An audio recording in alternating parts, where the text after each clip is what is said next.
మీరు స్పీడ్ గా మాట్లాడుతున్నారు, ఏదేదో మాట్లాడుతున్నారు. తెలుగే కదరా మాట్లాడేది, అర్థం కావట్లేదురా నీకు? నాకు తెలుగు అర్థమవుద్ది, హిందీ అర్థమవుద్ది, కన్నడ అర్థమవుద్ది, కానీ మరి నీకు ఇప్పుడు అర్థం కాకపోతే చెప్పు, మళ్ళీ స్లోగా మాట్లాడతాను.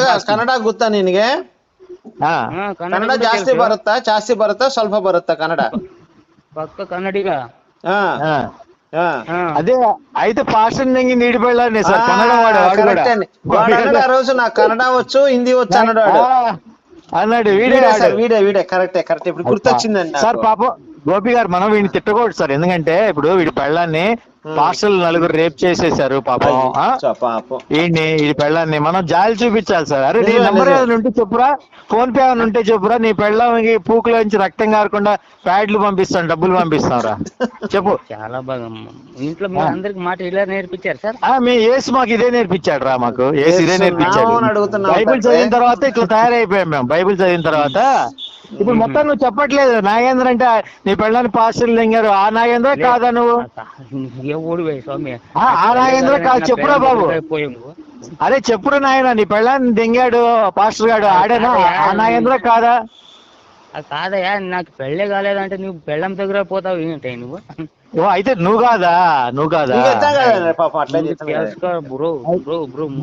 నువ్వు అయితే ఎవరని చెప్పు, లేకపోతే లేదని చెప్పు, అంతేగాని నువ్వు ఇట్లాగా ఎట్లాగా? చాలా చాలా బ్యాడ్ మాటలా మాట్లాడుతున్నారు.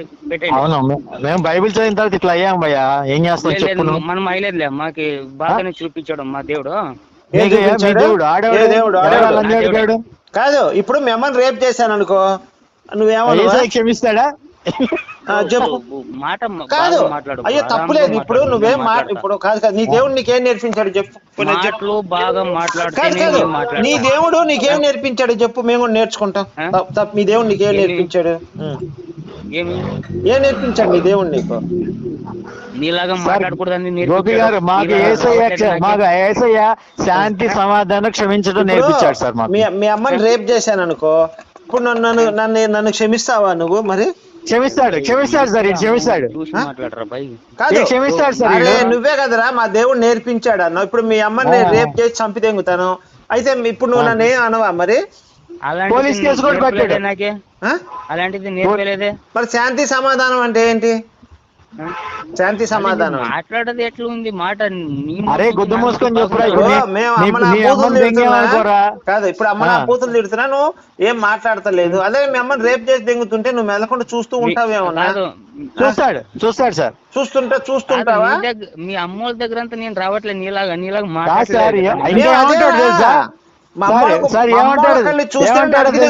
మమ్మోళ్ళ కళ్ళు చూస్తే నరికి దింగుతాం గొడ్డలతోటి, లంజా కొడుకుని. మాట్లాడలేదు కదా, నువ్వు కొజ్జావాళ్ళలాగా ఉన్నావు కదరా. నువ్వు ఇచ్చినారో వీరికి తెలియదు, వీరి పాపాలు క్షమింపుడి అంటాడు సార్. అదే కదా పీసుగోడు అన్నది. తండ్రి బుద్ధ పగలు దింగి లంజోడుకుని కొడుతుంటే, తండ్రి వీరేమి చేయుచున్నారో వీరికి తెలియట్లేదు, క్షమించుడి అన్నాడు. వీడి పాపాలు వీడు కూడా అదే అంటాడు సార్, వీడు కూడా అదే అంటాడు. ఇప్పుడు మీ అమ్మని రేప్ చేస్తుంటే, తండ్రి వీరేమి చేయించున్నారు, ఇలా తెలియట్లేదు, ఇలా పాపం క్షమించుడి అనాలి. నువ్వు కూడా మరి యేసుని అనుసరించేటప్పుడు సార్ అంటాడు సార్, పాపం అంటాడు సార్ వాడు. అరే అంటావనవరా? అరే ఎరుపుక అంటావనవా? కాదు, ఎవరిని చూసి నేర్చుకున్నావు? యేసుగాడిని. ఆయన అలా చెప్పలేదా చేయమని? చెప్పాడు రా, ఎరుపుక నాయలా చెప్పాడు రా. నువ్వు బయట చదవాలి. దేంట్లో? అన్నింట్లో చెప్పాడు. నీ అమ్మ పూకులో, ఏ అధ్యాయంలో చెప్పినాడు, దేంట్లో చెప్పినాడు? మార్క్స్ వార్త 3వ అధ్యాయంలో ఉంటుంది చూడు. మార్క్స్ వార్త 3వ అధ్యాయం 91వ వచనం. ఏమని చెప్పు?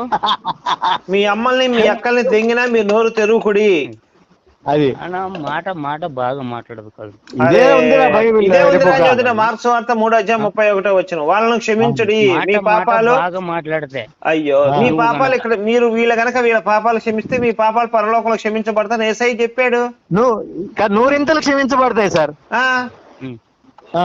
తప్పేముంది? మాట్లాడితే నేను మాట్లాడలేదు, నువ్వు మాట్లాడితే నేను అందుకే మాట్లాడలేదు కదా. అదే రా చెప్పేది నీకు, నువ్వు మాట్లాడకూడదు, నువ్వు కొజ్జవాడు కదా. నువ్వు తండ్రి వీరి పాపాలు చిన్న మాట అండి. ఇతను చక్కగా మాట్లాడుతున్నాడు, మంచిగా నేను మాట్లాడతా. ఉండు తమ్ముడు నేను మంచిగా మాట్లాడతా. నేను ఒక్కటే ప్రశ్న అడిగితే నిజాయితీగా నువ్వు సమాధానం చెప్పగలవా? మరి నువ్వు క్రైస్తవుడు నేను నమ్ముతాను, అబద్ధం చెప్పకూడదు. నువ్వు చెప్పు అబద్ధం చెబితే యేసు మీద ఒట్టే. మేము మంచిగా మాట్లాడతాం నీతోటి, ఆ, సరేనా? చెప్పు బ్రో, చెప్పు. నువ్వు హస్తప్రయోగం చేసుకుంటావా చేసుకోవా? నిజంగా చెప్పు, నిజాయితీగా. నేను మన పెళ్లి కాలేదను, సరే నేను ఒప్పుకుంటున్నా. మన మధ్య నువ్వు మగ అబ్బాయి నేను మగ అబ్బాయినే, మనం నిజాయితీగా మాట్లాడు. నువ్వు హస్తప్రయోగం చేసుకుంటావా చేసుకోవా? నిజంగా చెప్పు, నేనేమన్నా.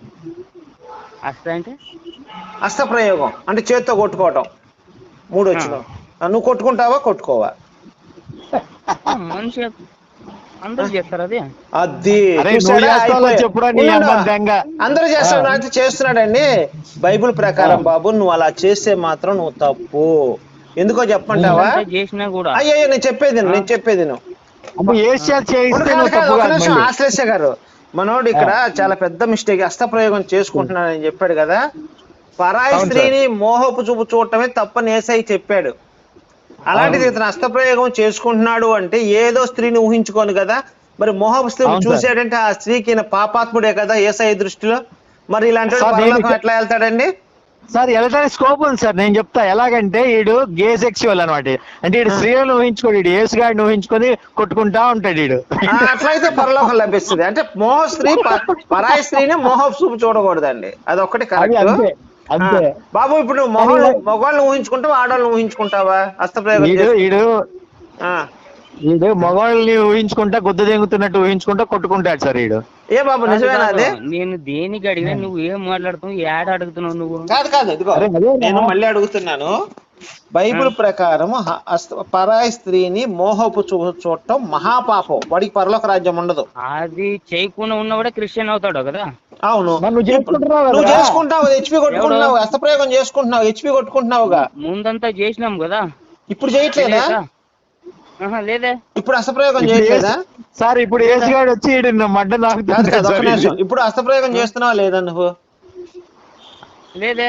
ఇప్పుడు చేయట్లా? అబ్బా, ముందంతా కాదు, చేసినాం, చాలా చేసినాం ముందంతా. కాదు ఇప్పుడు చేయట్లేదా హస్తప్రయోగం? లేదే. మరి వీర్యం బయటికి ఎలా వస్తుంది నీకు? బ్రో రాదు.